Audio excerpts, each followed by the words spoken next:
নমস্কার সকলকে। আজ আমি আরও একটি নতুন ভিডিও নিয়ে চলে এসেছি। এই সিরিজের নাম শ্রীমদ্ ভগবদ্ গীতা যথাযথ, তে প্রতি শনিবার একটি করে ভিডিও আসবে।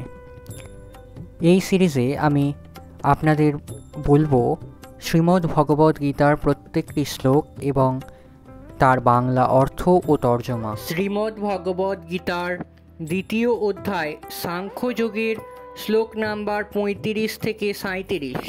শ্লোক নাম্বার 35। ভয়াদ্রনাদুপরতাং মৎস অন্তে ত্বং মহারথঃ যেষাং চ ত্বং বহুমতো ভূত্বা যস্য শিলাঘবম।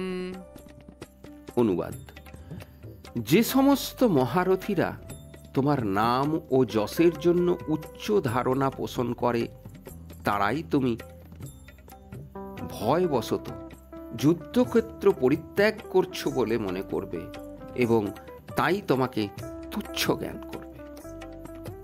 তাৎপর্য: ভগবান শ্রীকৃষ্ণ অর্জুনকে তার মতামত ব্যক্ত করে আরও বললেন, তুমি মনে করো না যে দুর্যোধন, কর্ণ ও অন্যান্য সমসাময়িক রথী মহারথীরা তোমার যুদ্ধক্ষেত্র পরিত্যাগের কারণ হিসেবে তোমার ভ্রাতা ও পিতামহের প্রতি করুণার কথা বিবেচনা করবে। তারা ভাববে যে তুমি প্রাণ ভয়ে ভীত হয়ে যুদ্ধক্ষেত্র থেকে পলায়ন করেছ, আর এভাবে তোমার ব্যক্তিত্ব সম্বন্ধে তাদের উচ্চ ধারণা অবলুপ্ত হবে। শ্লোক নাম্বার 36।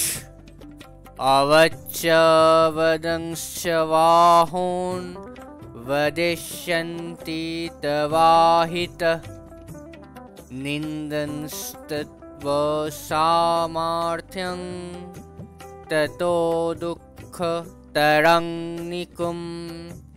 অনুবাদ: তোমার শত্রুরা তোমার সামর্থ্যের নিন্দা করে বহু অকথ্য কথা বলবে। তার চেয়ে অধিকতর দুঃখদায়ক তোমার পক্ষে আর কি হতে পারে? তাৎপর্য: পরমেশ্বর ভগবান শ্রীকৃষ্ণ প্রথমে অর্জুনের অনাবশ্যক করুণা দেখে আশ্চর্যান্বিত হয়েছিলেন এবং বলেছিলেন, এই ধরনের মনোভাব কেবল অনার্যদেরই শোভা পায়। এখন তিনি বিভিন্নভাবে যুক্তি দিয়ে অর্জুনের তথাকথিত করুণার বিরোধিতা করছেন। শ্লোক নাম্বার 37।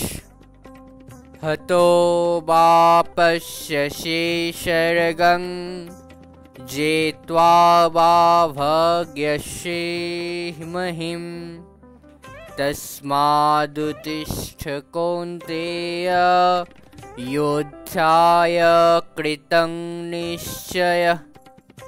অনুবাদ: হে কুন্তিপুত্র, এই যুদ্ধে নিহত হলে তুমি স্বর্গ লাভ করবে, আর জয়ী হলে পৃথিবী ভোগ করবে।